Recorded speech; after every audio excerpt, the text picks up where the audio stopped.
Assalamualaikum warahmatullahi wabarakatuh. Saya Rania Maisun Nabila dengan NIM 2413300011528 akan memenuhi tugas UAS mata kuliah Ilmu Pendidikan. Kali ini kita akan membahas tentang isu-isu pendidikan terkini, yaitu tentang pendidikan inklusi dan pendidikan multikultural. Next, yang pertama yaitu pendahuluan. Dunia pendidikan terus mengalami perkembangan, termasuk dalam menjawab tantangan zaman yang semakin kompleks dan beragam. Dua isu penting yang menjadi sorotan saat ini adalah pendidikan inklusi dan pendidikan multikultural. Keduanya sangat relevan dengan konteks sosial masyarakat Indonesia yang pluralistik, serta mendorong terciptanya pendidikan yang lebih adil, setara, dan menghargai perbedaan. Yang pertama yaitu pendidikan inklusi. Pendidikan inklusi adalah pendekatan dalam sistem pendidikan yang memberikan kesempatan yang sama bagi semua peserta didik, termasuk mereka yang memiliki kebutuhan khusus untuk belajar bersama di sekolah reguler. Pendidikan ini tidak membedakan atau memisahkan anak berkebutuhan khusus ke dalam kelas atau sekolah tersendiri, tetapi justru mengintegrasikan mereka ke dalam sistem pendidikan umum dengan memberikan penyesuaian yang diperlukan.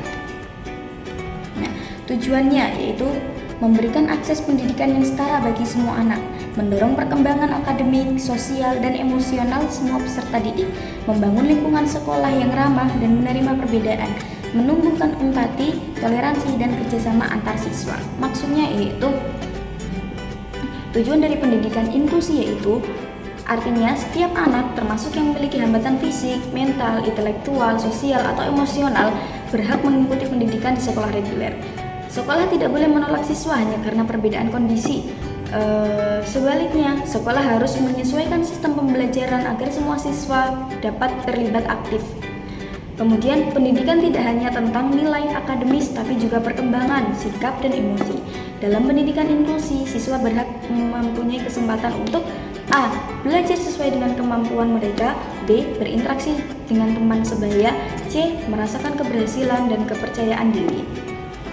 Kemudian juga, sekolah inklusif bukan hanya tempat belajar, tapi juga komunitas yang aman dan mendukung anak-anak belajar bahwa perbedaan adalah hal wajar dan harus diterima.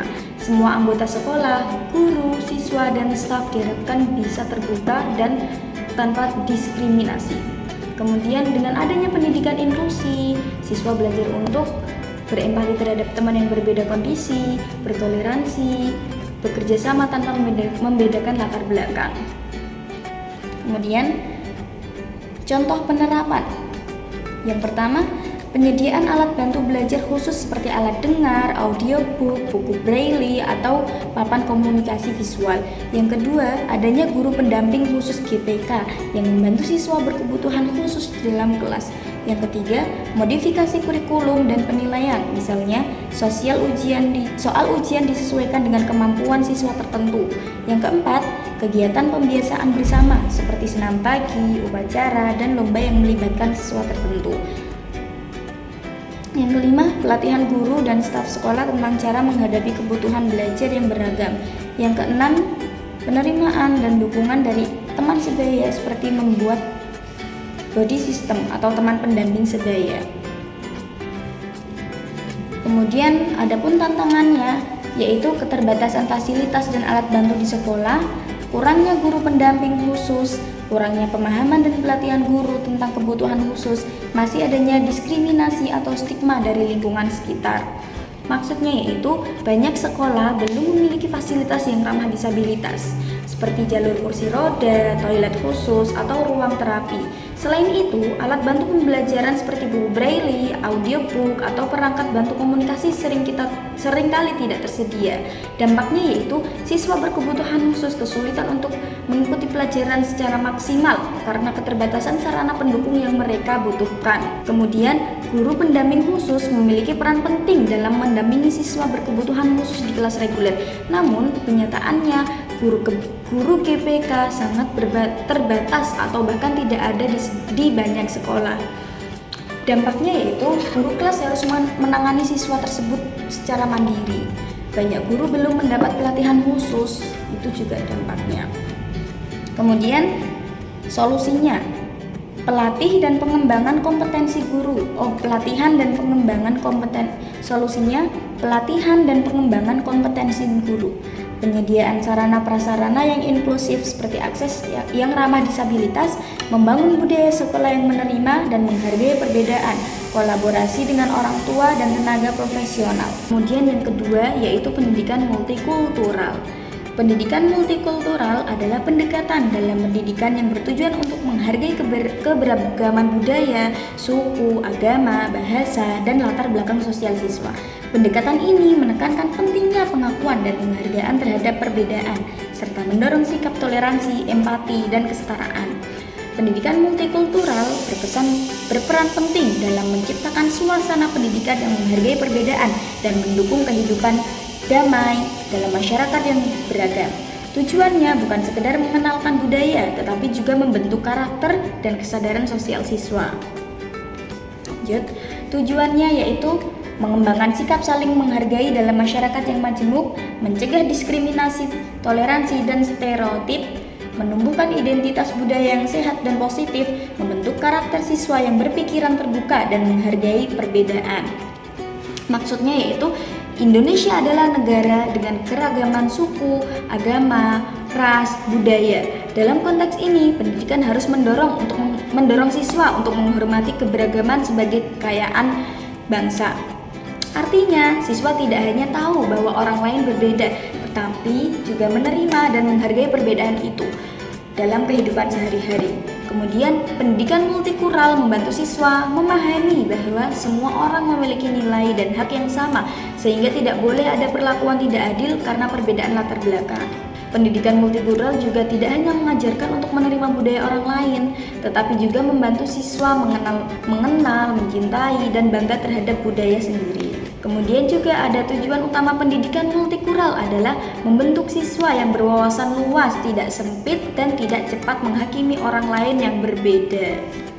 Kemudian contoh penerapannya yaitu guru mengangkat materi cerita rakyat dari berbagai daerah Indonesia.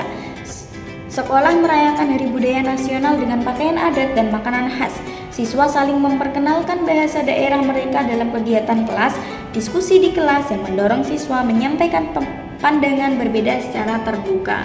Adapun tantangannya yaitu kurangnya integrasi nilai-nilai multikultural dalam kurikulum, masih adanya prasangka dan diskriminasi dalam lingkungan sekolah, guru belum memahami pentingnya pendekatan multikultural, kurangnya dialog lintas budaya yang aktif di kelas. Maksud dari ini adalah nilai-nilai seperti toleransi, keadilan, dan penghargaan terhadap keberagaman belum secara menyeluruh dimasukkan dalam materi pelajaran.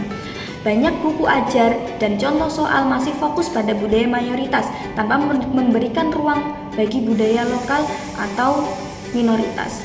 Dampaknya, siswa tidak mendapatkan pemahaman yang cukup. Kemudian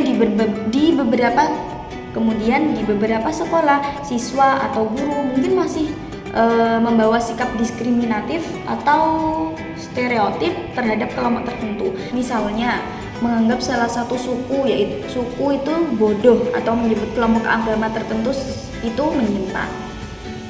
Kemudian, sebagai guru juga masih mengajar tanpa mempertimbangkan keberbedaan keragaman budaya siswa. Guru mungkin belum mendapat pelatihan tentang bagaimana membangun suasana kelas yang inklusif atau bagaimana menghindari sikap bias. Kemudian, kelas belum menjadi tempat yang terbuka bagi siswa untuk berbagi pengalaman budaya, pandangan hidup, atau cara berpikir yang beragam. Solusinya yaitu menyisipkan nilai-nilai multikultural dalam semua mata pelajaran, pelatihan guru dalam mengelola keberagaman, menyediakan bahan ajar yang mempresentasikan berbagai budaya, menciptakan forum diskusi antar siswa dari latar belakang yang berbeda. Kesimpulan dari pendidikan inklusi dan pendidikan multikultural adalah pendidikan inklusi dan pendidikan multikultural merupakan dua pendekatan penting dalam menjawab tantangan pendidikan di era modern, khususnya di negara yang majemuk seperti Indonesia. Pendidikan inklusi berupaya memberikan kesempatan belajar yang setara bagi semua anak, termasuk mereka yang memiliki kebutuhan khusus. Tujuannya adalah menciptakan lingkungan belajar yang ramah, adil, dan mampu menghargai perbedaan individu meskipun menghadapi tantangan seperti keterbatasan fasilitas dan minimnya pemahaman guru. Pendidikan inklusi dapat berhasil melalui pelatihan guru, penyediaan sarana, dan dukungan kolaboratif dari berbagai pihak. Yang kedua yaitu pendidikan multikultural, menekankan pentingnya pengakuan, penghargaan, dan pemahaman terhadap keberagaman budaya, suku, agama, dan latar belakang sosial siswa.